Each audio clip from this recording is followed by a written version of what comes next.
It's the Friday Feels, and we're back with your first sip of the weekend.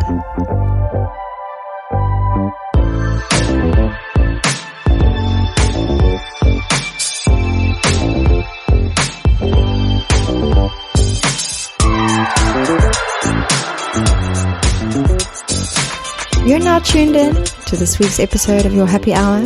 I'm your host, Nicole Carmine, and it's amazing to have you here, joining me this week as we uncover the truths about being a human and a working professional.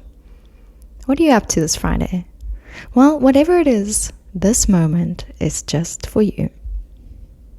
It is almost the month of March, and it's upon us, whether you're in the southern hemisphere, starting to cool down slightly from the summer vibes, or in the northern hemisphere, feeling the winter chills subsiding maybe a teensy bit as spring starts to peek at us from the horizon.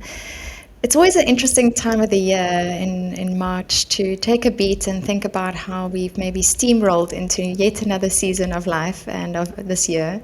And so this month we decided to unpack a topic that really looks at how we are looking after ourselves and what it means to be a healthy human and what it means to be a healthy working professional, because we can't do any of those things if we don't stay nourished. And so the month's theme is naturally nourished. And I feel like we're definitely seeing an era of greater emphasis on natural living, breathing, working, moving through the world in a different way. And I wonder, for everyone listening, what does being naturally nourished look like to you? Now, to help us kickstart this theme, I am delighted to welcome a guest who's very passionate about nourishment, not just of the body, but of the soul and the community. So a very special topic to me as well, as I am a tea lover and a believer in healing ourselves through natural means. If I think back, the last time I was at a doctor was in 2019. And I haven't really taken any pills for about 5-6 years. I've really only changed what and how I consume things, mentally, emotionally, physically, and spiritually. And actually, natural herbal tea has been such a big part of this journey. So a very, very big welcome to you, Charlene Jordaan, a fellow South African. You're building wonderful things in the world with your new brand, HorTEAculture. And you're someone with years of experience in tea blending, but also a whole lot of other things in your journey, which we can unpack. So a very big welcome to the Friday Feels podcast. It's really, really great to have you here today. Thank you very, very much. Really appreciate it. So tell us a little bit about what you're doing. I know you've walked quite a journey, and our topic, Naturally Nourished, hits home for you. I know that HorTEAculture is more than just a tea company to you. I know it's a platform for empowerment, and that you are doing things in a very special way, but I know you can tell us a little bit more about that. Just give me a little bit of a sense of where you've come from and tell everyone about your journey and what this topic means to you. Well, naturally nourished, raising a neurodivergent child, when I was sort of in the throes of it when she was little and she was diagnosed with SPD and 2-3 years later with high functioning autism, I took stock of, okay, what is impacting her life? How can I make it better? And literally it was a case of, if you focus on nutrition, the symptoms become less and the child copes better. And that has always been the focus of looking at that. And I've sort of taken that and brought it into HorTEAculture, because yes, you can help them to a certain degree, but especially in South Africa, from a society point, there are obstacles that you have to overcome. You have to overcome the obstacles of schooling them, because the schooling system does not cater for everybody that fits onto the spectrum. So you deal with that. But once you've gone through that, now you have to employ them. Now it becomes another problem that you have to focus. So when we started HorTEAculture, it was literally taking all of that information and that knowledge and bringing it into, how do we do this? How do we start this? So from a product perspective, apart from the fact that I love the culture, the history, everything that goes with tea, you have the health benefits that sort of slot into that. Your rooibos tea, your honeybush teas all have massive health benefits. Even black tea, any tea that comes from the Camellia sinensis plant has benefits. If you look at the caffeine and you compare it to what is in coffee, there's less caffeine in tea than what there is in coffee. So all of that comes in. But we started HorTEAculture with the neurodivergent person in mind. So we focus on giving preference to somebody who fits onto the spectrum when it comes to employment. Because if I look at my daughter, Madison, she's high-functioning autistic, has an IQ way above the average person, but she can't do math to save her life. That is where the lower intellect sits. And it's an obstacle. And then if you think about it logically, and you say to yourself, like, if we manufacture by hand, everything is done by hand. Does she really need math to run a production line for me? No, she doesn't. She just needs to understand the steps that go into from we blend, we package, right down to we have an end product. And she can run a production line for me quite successfully. So taking all of that, it's giving those people a sense of purpose, a sense of accomplishment in producing a luxury brand. So yeah, it's very close to home. Oh man, you've walked quite a journey, and I absolutely love the trigger for how you've stepped into entrepreneurship in this way, because we speak to a lot of people and everyone have their own motivations and reasons and inspirations, and I just think it's really special that you've been able to incorporate all of this in this way. And you're touching on a subject that's quite something I've been thinking about a lot in my life. The schooling system is not for everybody. The way that things are set up, it's a very specific societal mold, and it does not necessarily cater to the creative individual in each of us, which can come out in different ways. So I think it's really incredible to be able to open that up as a topic, and talk to people about that in the world in a very practical way, like you are doing, showing people how incredible we all are in our own right, in our own way of being. And so tea, how did you stumble into the world of tea? What was your motivation for that? In my career, I had a habit of getting into industries that I knew nothing about. I've done this a couple of times in my working career, and it was literally through a friend that worked for this one specific tea brand, and they wanted a product manager, they wanted a brand ambassador, and yeah, I decided, okay, well, another industry, we'll just learn it as we go along, and I got involved and made the marvelous discovery that we, especially in South Africa, know very, very little about tea. Yeah. How it's grown, where it comes from, and things like that. And then I also realized that it's not just in South Africa, but a lot of parts of the world know very little about the history that is attached to tea growing and that. And I just fell in love with the industry and the history and how it's grown and where it comes from and the possibilities that tea actually gives you to create a product, so yeah, it's a very, very interesting industry. I mean, today about 38 countries in the world grow tea, but I would say if you look at who are the biggest tea growers in the world, China, India, and Kenya. Who thought sub-Saharan Africa would fall in that category? And some of the world's best teas are grown in sub-Saharan Africa. So it's not like olden days, okay, it only comes from China. That's where it originated, and it goes back thousands of years. The history, yeah, it's an amazing industry once you get into the nitty-gritty of it and the possibilities. And when it comes to tea blending, just sitting there, and I like playing scientist. So, okay, what can I do with this? What if I add that? What will happen if I do this? It sort of speaks to the creative part of me, because I like creative. I like making things with my hand. I draw, I paint, I do all those things, and to actually create a product that is consumable and cover the health part of it. That is good. Makes you feel good when you walk away at the end of the day. Of course, I love that, and I mean, I'm intrigued because I'm looking at you, and I've read your your background a little bit, and you've gone from banking into mining into organizational kind of development stuff and skills development. You've dabbled in what am I missing?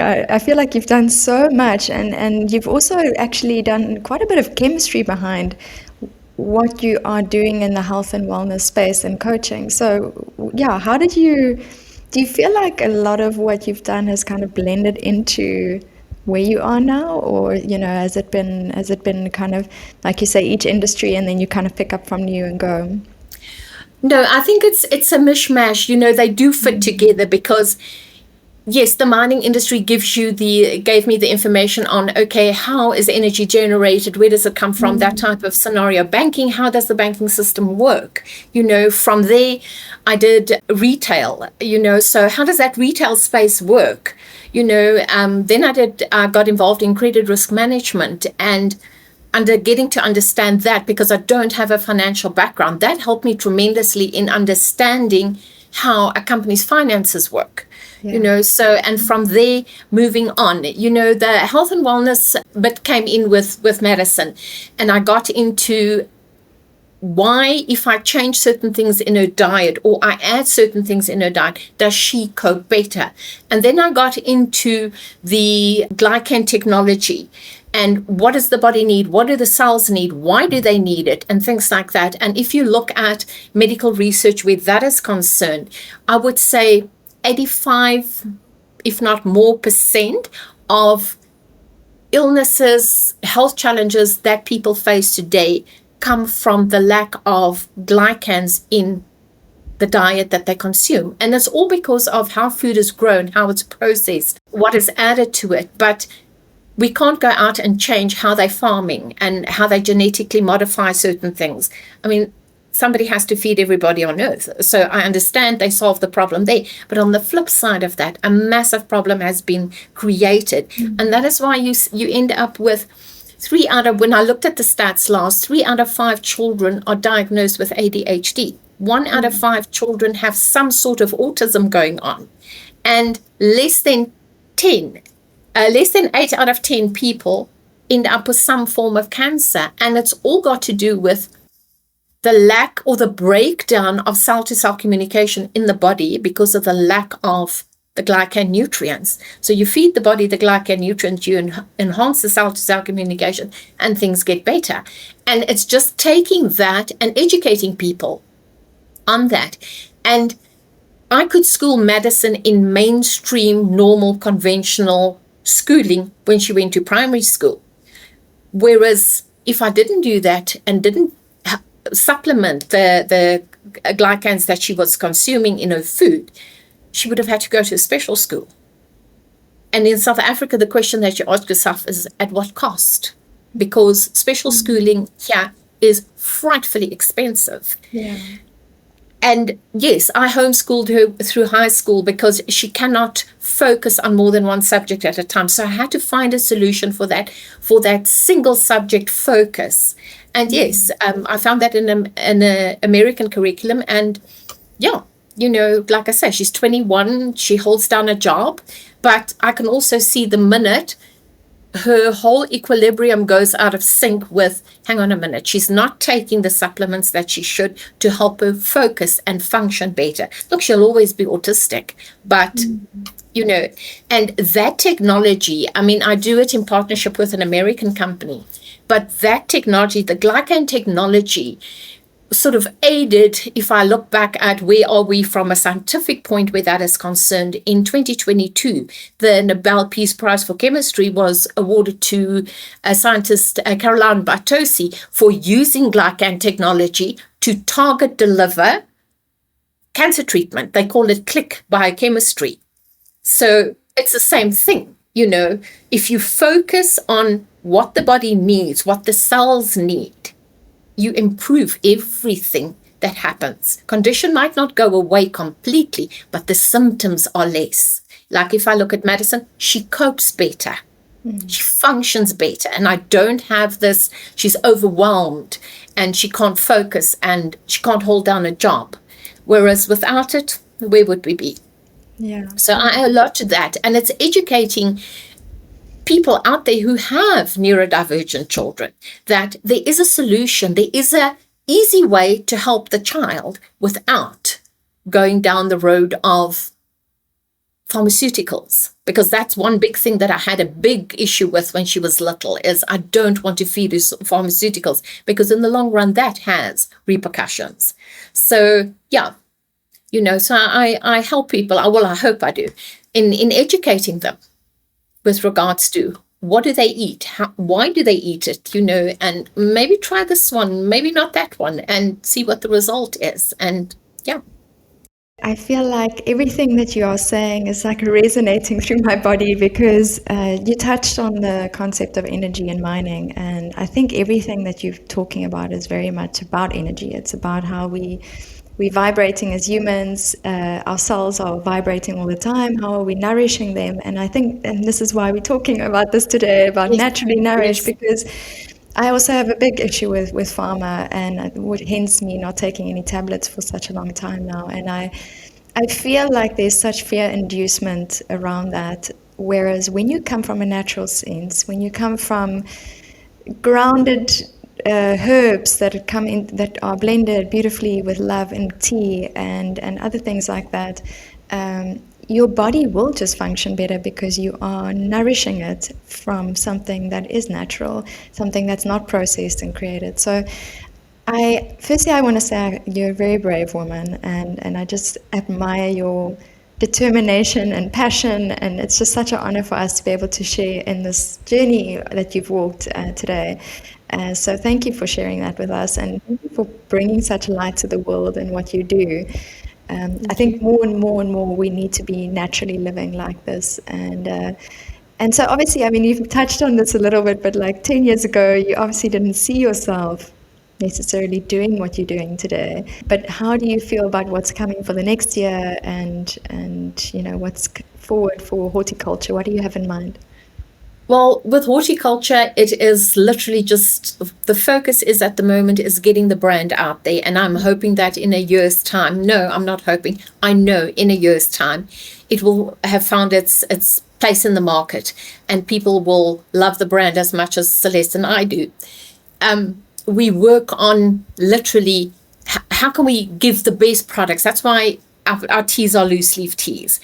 When you bag in a tea bag, you can't see what is in that tea bag, because they grind it, they mill it, and then they bag it. I want my customers, my tea drinkers, to be able to decant it into a saucer or the lid of the tin and say, okay, that's rooibos, that's the petals that makes it look pretty. This is the fruit that is in there. I want you to be able to identify each and every ingredient. And we go out and we buy the best ingredients that we could possibly get. And our rooibos, our honeybush, is organic.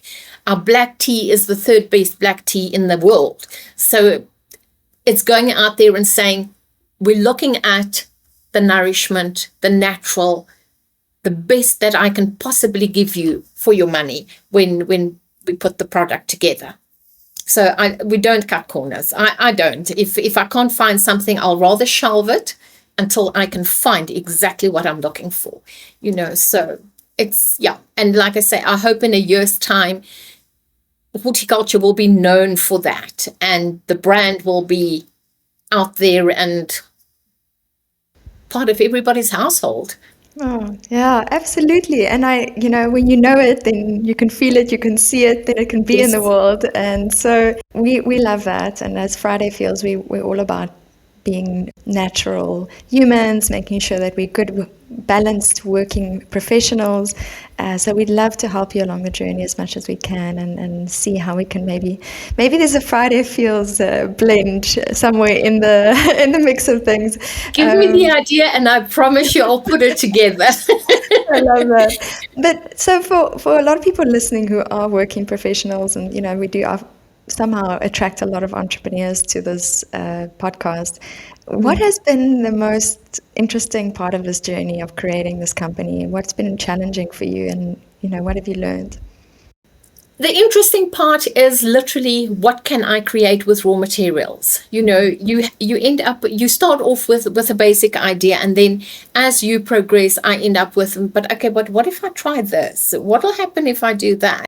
I think that the most challenging part, and we had to redo it a couple of times, was our packaging. That was the most challenging part. I mean, as two women, we look at it from a female point of view, and we didn't at the beginning take men into consideration. And then somebody passed a comment and we go, oops, okay, we have to relook at this, and we had to literally redo the packaging a good couple of times. I think that was the most challenging part of it. And then we took a decision that all our ingredients, our packaging, everything will come from South Africa for now. Black tea, that was a challenge because black tea no longer is, it is grown in South Africa, but to actually interact with the tea estates that they are here, there's only 2 left. That is a big challenge. So we took the decision we will buy from a local importer. So only our black tea is imported. It's not physically grown here. Otherwise, all the ingredients, the packaging, the tins, everything is homegrown, to support the local economy, to support the local businesses as well.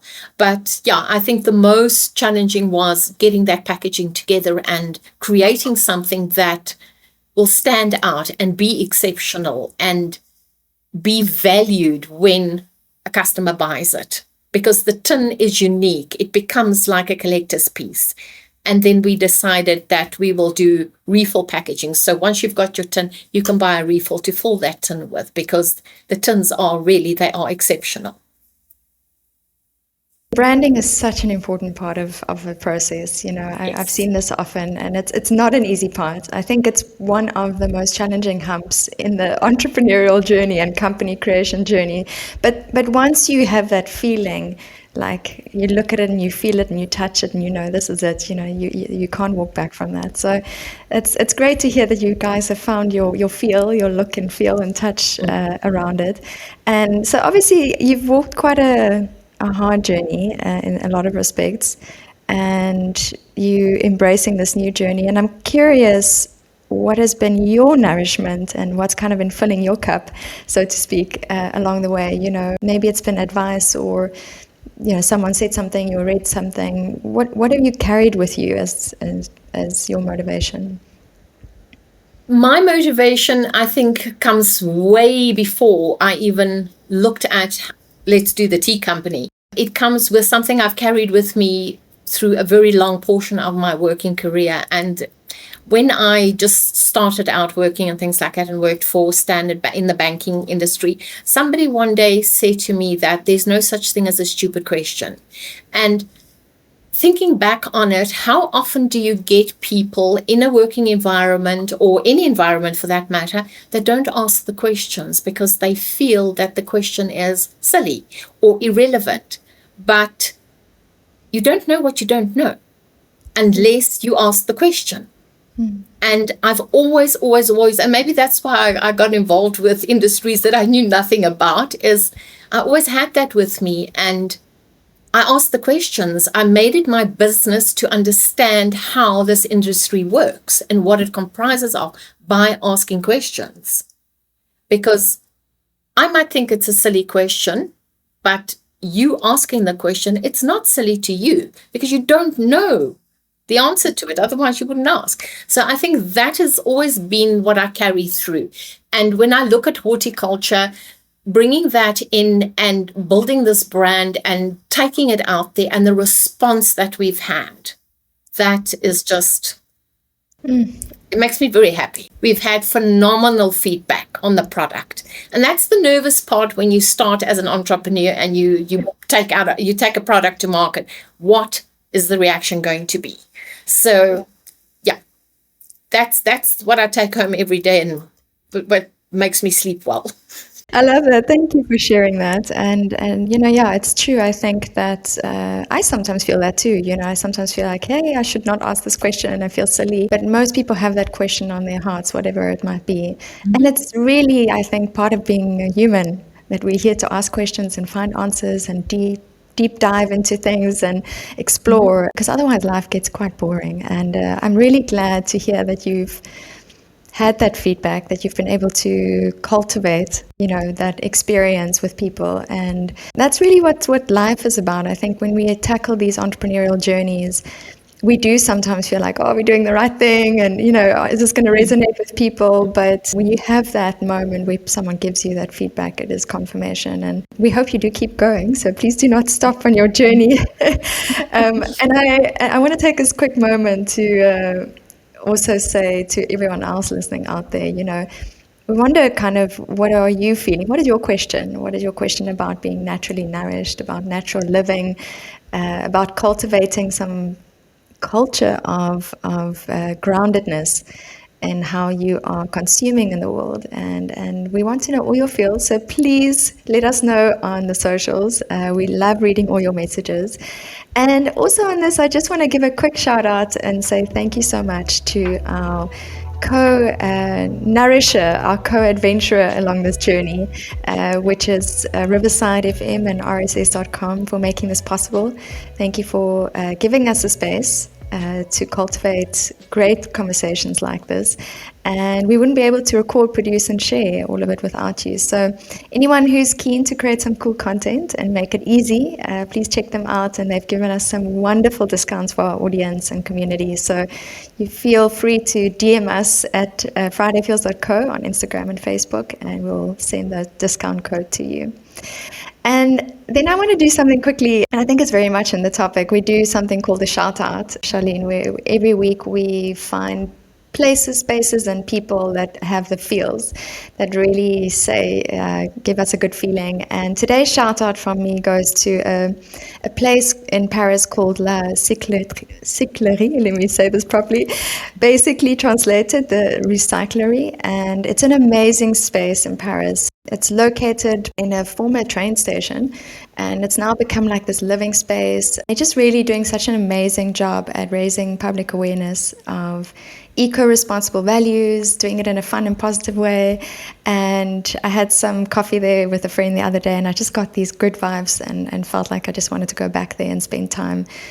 So thank you so much, guys, for bringing the feels, for doing such great stuff out there in the world. And then I feel like this is a good segue into a section that we always do, talking about gratitude, talking about nourishment. We like to share our gems. We like to talk about the things that we've learned maybe in this week, the things that maybe were hard or great. So I'll start, and you're welcome to share if you want to. I've got a lot of creative projects on the go. It's been a little bit heavy to try and get to all of them, and I've been very tired. But I've just had this beautiful shift of light recently, which feels like it's been years of stuff that's kind of come off me. So I'm so grateful for that. And I'm really excited because I'm working on a book that I'm publishing very soon, hopefully at the end of this month. And yeah, just really excited to get this launch going. I feel a lot of gratitude for the book just having dropped into my mind about 2 years ago now. It's been quite a journey. But yeah, so just feeling a lot of lightness and gratitude for that this week. But how about you? What has been your gem of the week? My gem of the week actually flows over from last week, and it's we got a project going for one of the boutique hotels locally here in Johannesburg, and it's getting that packaging together for them, where we literally creating a bespoke blend specifically for the boutique hotel. And once the packaging has been approved, and that going into production for this boutique hotel. So I think that's been my gem, is sitting again and once again going around the let's create packaging wheel and putting ideas together, and sitting with Celeste and saying, okay, well, maybe if we do this, I don't quite like that color because it does this, that type of thing. That's my gem. I'm looking very, very forward to actually ending up with a completed product for Satyagraha House. Oh, that sounds amazing. Please share it with us, and we'd love to share it with everyone once it's out there. And I'm quite curious if you're looking to expand beyond the South African and African horizon, or have already done so. Absolutely. When we started HorTEAculture, I did not look at only the South African market. I looked at who drinks tea. So we have had tea going to Nigeria already. A customer bought, and if Satyagraha, once we get the packaging and things and that done, I really, really hope that the tea goes to France. But yes, it is definitely on the cards to do this internationally. There's a lot of tea drinkers out there that I know will absolutely love our product. Oh, well, I'm in France, so please do send it this way. I would love to get some HorTEAculture tins in my collection in my kitchen, and it'd be an honor. So keep us posted on that, and it's really an exciting journey. And you know, I feel like so much more of what you're mentioning, I want to delve into all the chemistry and the natural stuff around it, but maybe that called for a second episode quite soon. So I did have one more question for you, however, and that is, what is in your stack? So the stack is our reading list. It's a space where we like to recommend books or quotes or things that you've been read or want to read. Do you have something in your stack that you can recommend to everyone out there? I won't say I'm a devoted reader, but I go through spurts where I will read a number of books, and I tend to pick something that is, shall we say, completely off the mark, that takes me out of the world of reality and literally deposits me in fairyland, if I can put it like that. So I like reading novels, mystical novels, and, you know, Dungeons and Dragons and soldiers and lords and all of that, because it does not deal with everyday life and the challenges of everyday life. You know, with raising Madison and facing those challenges and working and building a brand and all of that, I got to a point in life where I said, you know what, time out on that one. I need to invent something in my head here. So I like going down that road. The last series I read was books by Sarah J. Maas, and you know what, her books and her novels and the people involved and the courts involved, and I really enjoyed that. So if you're somebody who needs time out and literally just wants to disengage with life, try them. They are interesting and involved, and there's lots of action, and so yeah. I love fantasy, and for exactly the same reason, I can completely resonate with that. Is there a specific title that you enjoyed most of her books? There's 5 books in this series, and it starts off with The Court of Thorns and Roses, and the books follow on that. But yes, that's where the story starts, and the characters, you get introduced to some of the characters in the series, and the books just carry one after the other. It tells the stories of basically every character, what happens, and from their viewpoint and things like that. But it is mystical. Yes, there are humans involved, but they play small role. You know, most of them have wings and things like that, and powers and magic, and so it's a good read. All her books in that series, it was a good read for me, and like I say, it gave me the opportunity to disengage from everyday life reality and enter a world that is completely mystical, and just gave my brain that reset bit, that little time to reset and, okay, fine, tomorrow we'll deal with this again type of scenario. Yeah. Oh, no, I totally understand. And I read one of my favorite series is the Mistborn trilogy. I don't know if you've read it, but highly recommend to people as well. And yeah, fantasy has got this beautiful way. I kind of believe imagination is reality, and fantasy is also a reality in a different space and time, perhaps. Yes. And so it's quite nice to kind of travel, through different different spaces and go find yourself in a place where the hardships of being human, I think, are not so much upon you. So I think movies do the same for us, which is why we all love getting so engrossed into that world. So thank you so much for recommending that. I'm definitely going to be adding that to my stack as well. And yeah, and just so for everyone else listening out there who maybe want some more book recommendations or want to learn more about tea, where can they reach you? What's the best place to connect with you?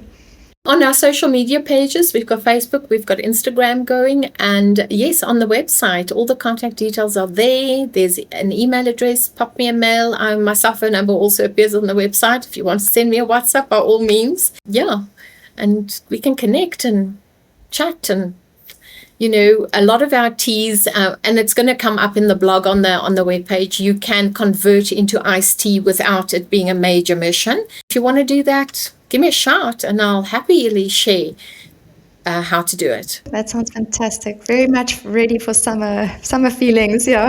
Yes. Yeah, the limited edition Christmas blend that we created was literally focused on that.